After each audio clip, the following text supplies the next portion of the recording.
आप एमएसपी करते हो, ठीक है, किसान भाइयों का एक अपनी मानसिकता हो सकती है, अपना एक राइट लेने का, आंदोलन करने का एक नजरिया हो सकता है, लेकिन जो 6,000 रुपये सालाना मोदी सरकार दे रही है, आपके कार्यकाल में किसान भाइयों के लिए इतना भी क्यों नहीं सोचा गया?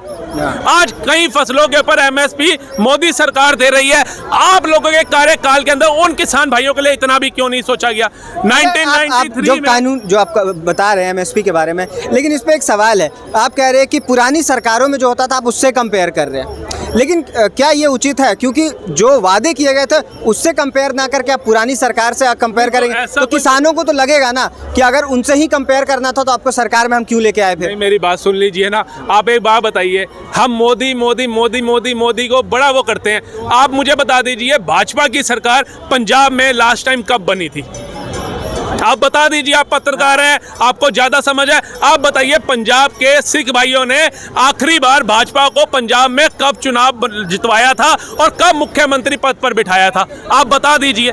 देखिए, विरोध करना बहुत आसान है, लेकिन तथ्यों पे बोलना बहुत मुश्किल बात हो जाती है। आज आपने आपको लगता है सिर्फ पंजाब में ही ऐसा हो रहा है? सर आप बताइए, ये कहते हैं जी मोदी सरकार है, मोदी सरकार है, पंजाब के किसान भाई हैं, सबसे ज्यादा एमएसपी रेट पंजाब के किसानों को मिल रहा है। आप सर्च कर लीजिए, पढ़े लिखे, मैं सर्च करके आया हूँ, ऐसे नहीं, मुझे भी लगा, मैं भी पंजाबी हूँ। फायदा कंपैरेटिवली देश भर में फायदा होता है वहाँ के किसानों को, पंजाब के किसानों को और हरियाणा के किसानों को, और एक वेस्ट यूपी में जो फायदा है ज्यादा होता है, लेकिन आपको नहीं लगता है कि जो कानून जो वो कह रहे हैं एमएसपी के बारे में, कुछ ऐसा होना चाहिए जिससे पूरे ऑल ओवर इंडिया में जिसका फायदा पहुंचे? देखिए, मनमोहन सिंह जी जो थे ना, हमारे एक्स प्राइम मिनिस्टर, सबसे बड़े अर्थशास्त्री और वेल एजुकेटेड पर्सन थे भारत के, ठीक है, उन्होंने कहा था कि एमएसपी सभी फसलों पे लागू कोई नहीं कर सकता, उसको लागू करने का मतलब है देश का बंटाधार करना। जैसे बाहर के विदेश आज मझधारी में जी रहे हैं, वैसे ही भारत जिएगा। या तो आप बता दीजिए कि वो अर्थशास्त्री नहीं थे,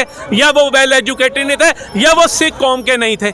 राहुल गांधी कहते हैं हमारी सरकार बनाओ, हम एमएसपी देंगे। जब आपकी सरकार थी तब क्यों नहीं दी? 1988 के अंदर उन पे गोलियां चला करके 27 किसानों को शहीद क्यों कर दिया गया? आज आपको बहुत प्यार आ रहा है, आप फोन कर रहे हो, किसान भाई आप अस्पताल पहुंच गए मोदी की तानाशाही में, ये वो, आज आपको उनका दुख दर्द दिख रहा है। गहलोत सरकार ने अभी 6 महीने पहले लाठीचार्ज कराया, मान सरकार ने अभी 4 महीने पहले पंजाब के अंदर किसानों पर लाठीचार्ज कराया। मान सरकार आई भी यही कह करके कि राज्य सरकार को एमएसपी देना चाहिए, और चन्नी जी जो है कांग्रेस के मुख्यमंत्री, उनको ये फैसला लेना चाहिए। फिर वो कहते हैं हमारी सरकार बनाओ, हम एमएसपी देंगे। आज वो कहते हैं केंद्र को देनी चाहिए। मतलब जब सब कुछ ही केंद्र ने करना है तो आप लोग कर क्या रहे हो? मुझे ये तो बताओ। सिर्फ अपनी कुर्सी सेक रहे हो, सिर्फ अपनी राजनीतिक रोटियां सेक रहे हो, और क्या कर रहे हो बताओ?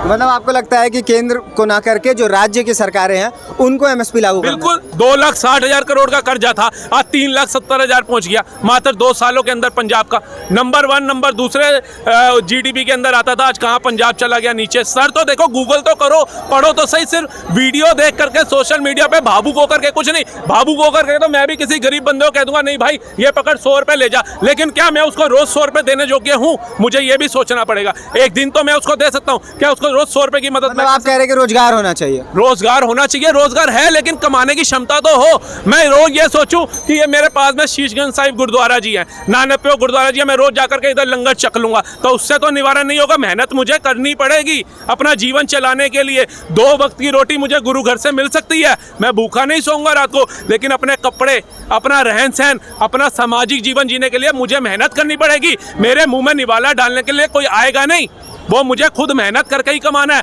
लोगों ने क्या सोच लिया है कि सरकार ऐसी ऐसी नीतियां लाए, सरकार ऐसी ऐसी योजनाएं लाए जिसमें हम घर बैठे हर महीने हमारे अकाउंट के अंदर पैसा आ जाए, ये दे दो बस। ये विचारधारा पलटनी पड़ेगी। आप अपने परदादा पिताजी से पूछो, उन्होंने कैसे मेहनत करी है, साइकिलों पे जीवन बिताया है, कैसे दिहाड़ियां, कैसे धक्के खा खा करके पैसा कमाया और आपको इस योग्य बनाया कि आज आप अपना जीवन जी रहे हो। आज दिल्ली जैसे शहर में आपका अपना मकान है, उन जैसी मेहनत करने योग्य तो बनो आप लोग। उन जैसी मेहनत कर सकते हो। सर हमारे पिताजी ने साइकिल पे सारा जीवन काटा है, आज मेरे पास गाड़ी है, हमने उनसे सीखा, उनके पैसों को और बढ़ाया। मैं वेल एजुकेटेड सर, मेरे पिताजी सरकारी नौकर, कहीं सरकारी नौकर, मैंने तो नहीं सोचा सरकारी नौकरी बनूंगा। लीज एंड लाइसेंस का अपना काम लिया, सीखा, करा, आज अच्छा कमा रहा हूँ। अच्छा, लोग सरकारी नौकरी, जो लोग हैं वो सरकारी नौकरी के पीछे क्यों भागते हैं? आपको क्या लगता है कि सरकारी नौकरी क्यों चाहिए होगा सबको? सबको राहुल गांधी जी ने बता दिया है कि इस देश के अंदर सरकारी नौकरी जो है वो आपका प्राथमिक राइट है, आपको वही लेनी चाहिए। हिमाचल में चुनाव जीतने के लिए इन्होंने रणनीति करी कि 1 लाख सरकारी नौकरियां हम देंगे। चुनाव जीतने के बाद जो उनके मुख्यमंत्री बने कह रहे हमने ऐसा तो नहीं कहा था, हमने ऐसा तो नहीं कहा था। तो ये चीजें सोचनी पड़ेंगी कि सरकारी नौकरी मात्र एक उपाय नहीं है। अगर टाटा सोचता ना, अगर रतन टाटा सोचता कि मैं लोहे का काम कर रहा हूँ, लोहार बनूंगा मैं, वो कभी आज रतन टाटा ना होता। तो आप क्या चाहते हैं? सारे एंटरप्रेन्योर बन जाए? सर बाटा अगर सोचता मैं चमड़े का काम कर रहा हूँ, जूता चप्पल बना रहा हूँ, वो बाटा होता। सर एक कंचे वाली बोतल आती थी, रेडी पे पीते थे। अच्छा, ये पॉसिबल है कि 140 करोड़ की जनता सब टाटा और बिरला बन सकते हैं? ये पॉसिबल है आपको? सर देखिए, कहते हैं ना उड़ान भरने की क्षमता होनी चाहिए, भर सकते हो। रतन टाटा नहीं बनोगे, लेकिन इतने भी गरीब नहीं रहोगे कि 2 वक्त की रोटी नहीं खा पाओगे। ठीक है, ये भारत है, इसके अंदर कोई भूखा भी नहीं सोता, आपको बता दूं। और ये विचारधारा आपको बताऊं, ऐसे बंदे आकर के आप क्या क्या बोलेंगे, जो मंदिर के बाहर भंडारा बट रहा होगा, कड़ी चावल और राजमा चावल आएगा ना, कड़ी चावल फेंक के राजमा चावल उठा लेंगे और कहेंगे देश में बुखाली बहुत है, मंदहाली बहुत है। लेकिन सोचो, जो मेहनत आपके पूर्वजों ने करी है, पहले उतनी क्षमता लाओ। आज पिज्जा हट का पिज्जा खा के, मैकडी का बर्गर खा के, पीवीआर में पिक्चर देख करके अगर आप रोना रोगे मंदहाली बहुत है, 20,000 का फोन रख के कहोगे मंदहाली बहुत है, तो भैया आपके लिए नहीं है। उस गरीब से पूछो जा करके जो शायद मिट्टी की बनी या किसी और चीज के चावल भात बना बना करके खा रहा है और अपने परिवार का नियोजन कर रहा है, उससे पूछो गरीबी क्या है। आज उसको अगर 5 किलो अनाज मिल रहा है तो उससे पूछो उसकी अहमियत क्या है। आप लोगों को तो बड़ा लगता है कि 5 किलो अनाज, अरे उससे पूछो सही जो बच्चे को अपने थोड़ा सा चावल भात तो खिला रहा है, आपको तो लंगर मिल रहा है। आपने तो जो स्मैकिए बन करके चरस पीना और सो जाना है। जो बंदा मेहनत करके आ गया है उसकी विचारधारा तो देखो कहाँ से वो बना है। आपने तो देख लिया फलाना करोड़पति, रतन टाटा करोड़पति। रतन टाटा के बचपन से ही सोने का चम्मच, उसके बाप दादाओं ने कितनी मेहनत करी होगी यहाँ पहुंचने के लिए, अंबानी ने कितनी करी होगी, अंडानी के बाप दादाओं ने कितनी करी होगी, ऐसे बन गए। तो सोच विचार का विषय है। ये मोदी करते हैं, मोदी की कभी पिछली हिस्ट्री जान करके देखो, बीवी छोड़ दी, घर छोड़ दिया, अरे टाट बिछाई है उसने, झूठे कप उठाए हैं उसने, जाले कहाँ जा करके प्रचार यात्राएं करी है, तब जा करके आज प्रधानमंत्री बना है वो। उसको पता था मैं प्रधानमंत्री बन जाऊंगा पेंट करने से। तो मेहनत जो है वो आपको सफल बनाती है। घर बैठ के एसी गद्दे पे सो के आप सोचो कि भैया राजमा चावल भी चल के आएंगे, कड़ी चावल भी चल के आएंगे, तो नहीं आएंगे भैया, ठुल्लू आएगा बाबा जी का।